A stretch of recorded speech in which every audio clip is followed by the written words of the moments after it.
Our first speaker today will be Dr. Ruben West. In 3 minutes, he will begin his presentation. Allow me to set the stage and share some of the tremendous accolades and accomplishments that Dr. West has been a part of in his illustrious career to this point. Born in Topeka, Kansas, Dr. Ruben West has spoken to and trained groups in organizations worldwide while creating international influence and receiving global recognition for work in civility efforts. In 2016, Dr. West received the President's Lifetime Achievement Award from President Barack Obama. In 2018, Dr. West was awarded by the former President of Ethiopia with the Presidential Award for being a human conservationist. In 2019, he received another award, again globally, for a Global Humanitarian Award. In 2019, Dr. West was awarded the 2019 I Change Nations U.S. Civility Icon of the Year. Dr. West is the author and co-author of more than 10 books, and he continues to be a sought-after voice for transformation and ambassador for change. As CEO of R. West Enterprises, Dr. West created the elite School of Surgical First Assisting training program and patented surgical devices which his company now sells and distributes. While serving in the U.S. Army, Dr. West was awarded the Army Commendation Medal and the Army Liberation of Kuwait Medal and more. He's a 9th degree black belt, a 3rd degree black belt world in the Matsubayashi Ryu Karate. And in 2005, Dr. West was inducted into the U.S. Martial Arts Hall of Fame. He holds a PhD from the American Graduate University of Positive Psychology and a PhD from the United Graduate College and Seminary. His Bachelor of Science in Criminal Justice was achieved at Washburn University in Topeka, Kansas. An interesting fact about Dr. West, 10 years ago, in vision casting, one of the dreams that he shared on his board that he showed me a picture of this very morning was a goal he had, which was, in his future, he wanted to give a TED Talk presentation. Ladies and gentlemen, that was almost 10 years ago to the year, and today he gets to accomplish that dream. Asking, what's your contribution? Please help me welcome to TEDx OCU, Dr. Ruben West.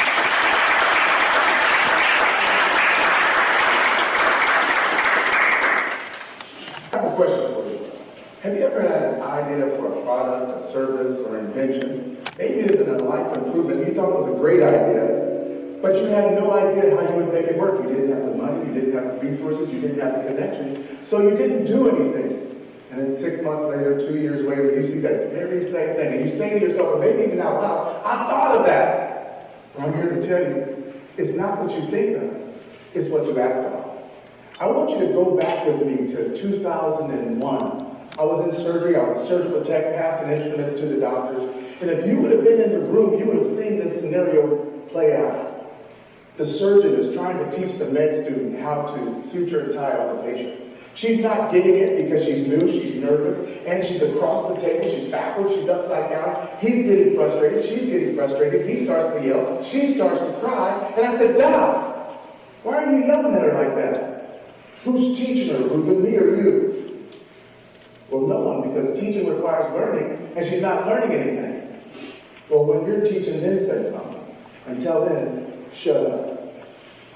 As you can imagine, the whole room went quiet, but it didn't bother me. I was in the military. That was nothing to me. But in that moment, life gave me an opportunity to make a contribution. In that moment, I got an idea. I said, what if I come up with a suture tying trainer that people can work with in the privacy of their own home, and it's a patient trainer, and it can have a DVD.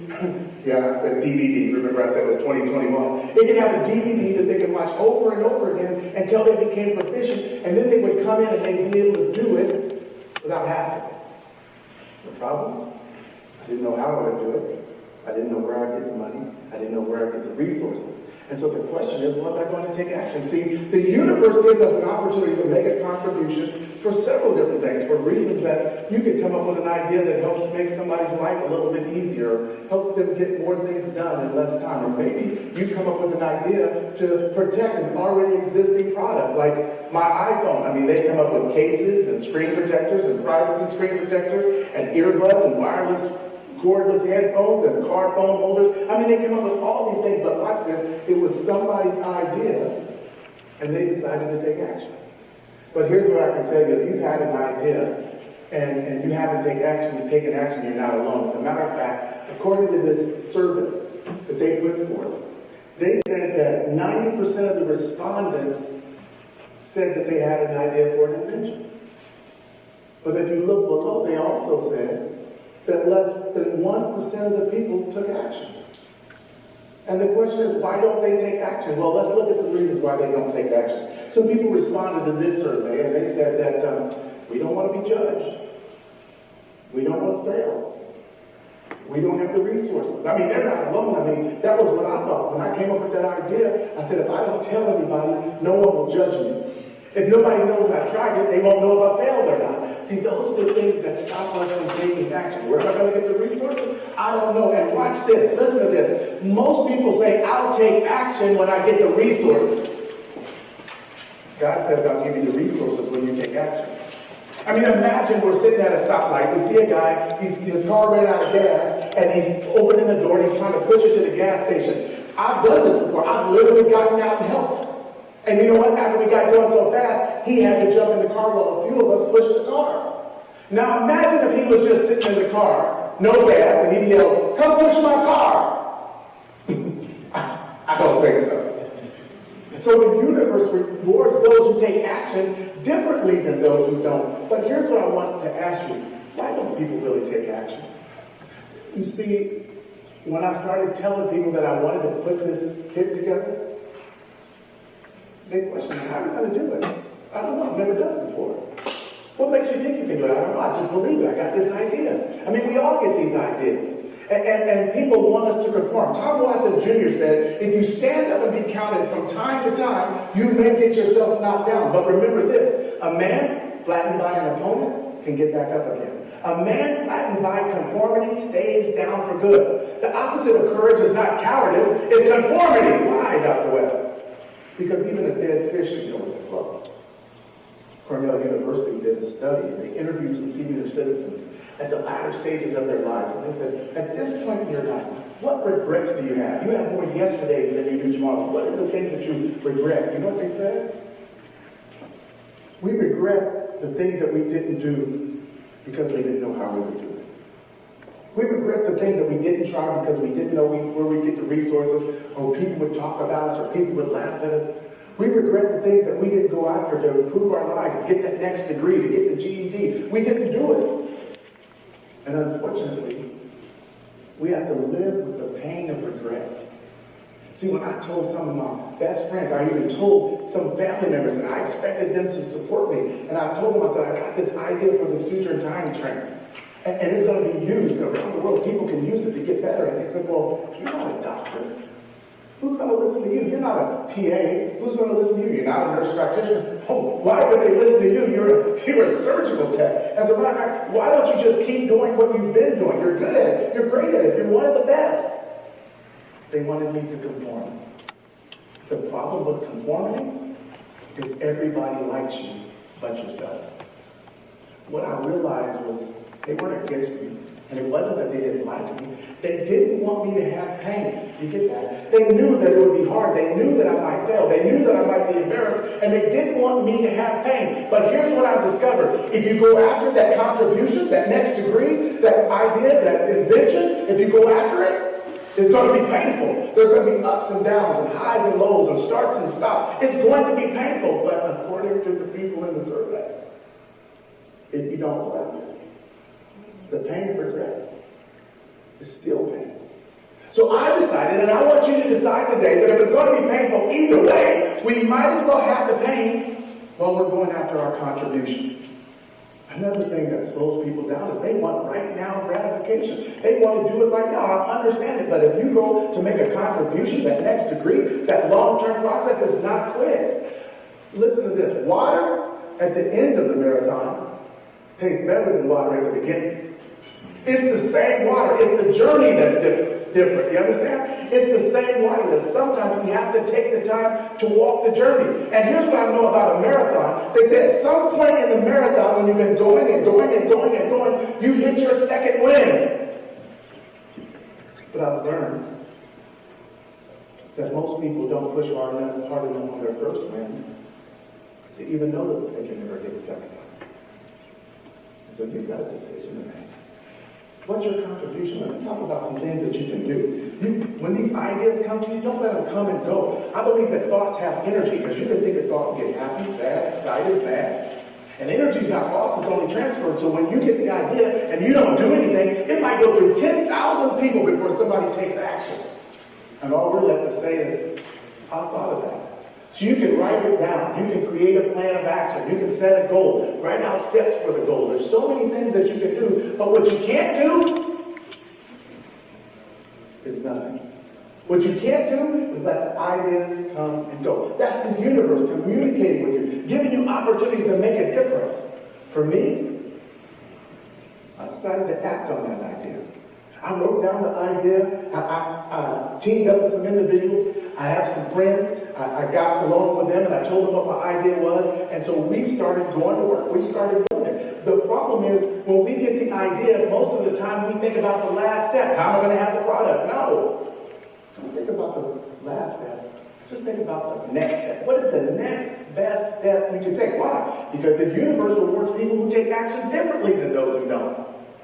And so when you start to take some steps, the universe comes and rewards you. We did a survey. Who can use this product? Who can benefit from this? Well, PA's good. People in PA school. Nurse practitioners good. People in veterinary school good. Women's health nurse practitioners good. There was all these different people that could use this product. Now watch this. In that moment, I realized that it wasn't just for me.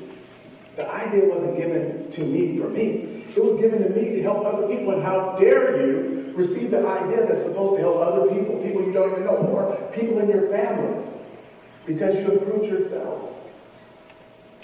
And you do nothing. And so I just started going to work and putting the idea together and doing the research. And then watch this. We came up with this prototype. They had me sit down with a gentleman. I explained to them my idea, and he came up with this. And I was like, wow. Like, that's amazing, man. That's what I came up with in the middle of surgery while the doctor was yelling at her and then started yelling at me. And you know what I got in that moment when I saw that? I got my second win.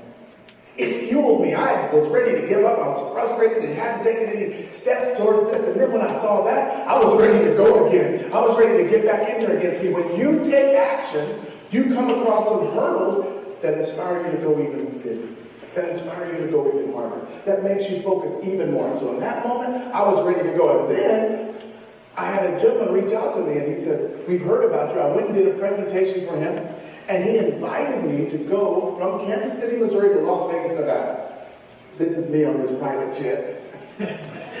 He invested $1 million in another idea that I had. Now I have a question for you. If I didn't tell anybody about the idea, could I get an investment? No. So many of us never even speak the idea. And we were on the plane flying, and he was taking us to see some of the other companies that he had started. And I was amazed. I said, this is really powerful. I said, sir, let me just tell you something. It was me and my colleague, Ron DeGon. I said, we are so impressed with your businesses. And he said, no, stop. Don't make the mistake of being impressed with the businesses that we have. If you want to be impressed, you'd have to see all the things that we tried that didn't work, that we had to start over again, that we failed. That's when you'd be impressed, because those are the things that gave us the ability to get the know-how to do the things that were successful. In that moment, I realized failure is feedback. It's part of the process. So we committed that we're going to keep on, we're not going to stop. And I was so excited that day because, honestly, we had failed over and over again to try because we had failed. And so when he said it's part of the process, I was okay. I was in it again. Let me show you what I came up with. This is our suture and tie kit. That's my friend James Johnson standing just like this in front of our first 1,000 kids. Next to that, the picture beside that at the top, watch this, that's my surgical suture and tying trainer that we came up with. at the Kansas University Medical Bookstore. You hear what I said? The Kansas University Medical Bookstore. Let me ask you, I know what you're wondering, so I'm going to ask you. Dr. West, did you become a physician? No. Did you become a PA? No. Did you become a nurse practitioner? No. But guess what? They can all still use those kits, though. Did I make my contribution? Yes. Below that is a picture of the Sutra Time kit. You even see that DVD I talked about. Some of you may not even know what that is. It's a little round thing, silver thing. It was way back in 2001 and 2002. I told you that. But it's there. And then beside that, watch that. That's some people in a class that I was teaching. Guess what, Doc? I can talk now. Why? Because I'm teaching. He said, when you're teaching, then say something. Tell them to shut up. I was talking in that classroom. And when I did a workshop in Indianapolis, one of the people in the back raised his hand. It was a young guy. He said, I have something I want to say. I said, you have a question? He said, no, it's not a question, a comment. I said, go ahead. You know what he said? He said, you won't believe this, but about 2.5 years ago, I thought of this very same thing. And sir, I would believe it. You know what I told him? It's not what you think of. It's what you act on. That the universe rewards people who take action differently than those who don't. Now, this wasn't the only thing. I mean, I had a martial arts school for 25 years, a surgical assistant company, a medical staffing company, a global speaker, a speaker training program, all of these different things. But the point was, I got the ability to take action from believing that the reason I'm getting these ideas is I'm supposed to do something. And so here's what I want you to ask yourself. What's your contribution? What is it going to do? Maybe you want to write a book. I don't know, but if you want to write a book, write the book. Many people have done it. You can get some people to help you with the book. Maybe you want to go back to school. Like I said, get your GED. Go get it. Maybe you want to get an advanced degree. Go get it. Is it going to be quick? No. Is it going to be easy? Probably not. Is it going to be hard? Maybe. Will you fail a time or two? Maybe. I know I did. But you can still do it. Maybe you want to sing. Maybe you want to sing a song, write a musical. Maybe you want to start an after-school program or to help with youth. Or maybe you want to start a program for senior citizens. The point is all of the options are there. And the question is, what are you going to do with the options? Somebody's always going to say something. It was our president, Roosevelt, who said, it's not the critic who counts. It's not the man who points out how the strong man stumbles or where the doer of deeds could have done them better. The credit belongs to the man or woman who's actually in the arena. When you go after that new degree, you just got into the arena. When you go after the opportunity to create that product or service, you just stepped into the arena. When you go after the opportunity to become a senator or a congressman or to go after the next thing that came in your mind, you got in the arena. Will they talk? Yes. Let them talk. We don't have time for talking. We're taking action. Everybody's always going to have something to say. What I realize is that the universe gives us an opportunity to create an impact, to create a contribution. Don't let it come and go. And you said, Dr. West, that's easy for you to say. You've done so many different things. You have all of these different things that you've been able to do. So what? What if it's just one thing? You know, they have people who sing, and they write songs, and they put it out there, and people don't even listen to their music. They still wrote the song. They still don't have to live with regret. And listen to this, they have people who sing a song, it's a hit song, and they only ever hear from them one time, and you never hear from them again. You know what? They even have a name for those people that have that one hit. And you know what they call them? One-hit wonders. You know what I decided when it comes to my contribution? That I'd rather be a one-hit wonder than to wonder if I could ever have a hit. I'm going to sip my water at the end of the marathon after I've made my contribution. I'm Dr. Ruben West, and I want to know, what's your contribution? We would be remiss at this juncture in our program if we didn't stop once again and thank our tremendous sponsors. They are recognized in the program that you have in front of you. To Brinker's Jewelers, to Vineyard Financial, and to Cintas, the uniform people. We are indebted to their contributions and to their tremendous support.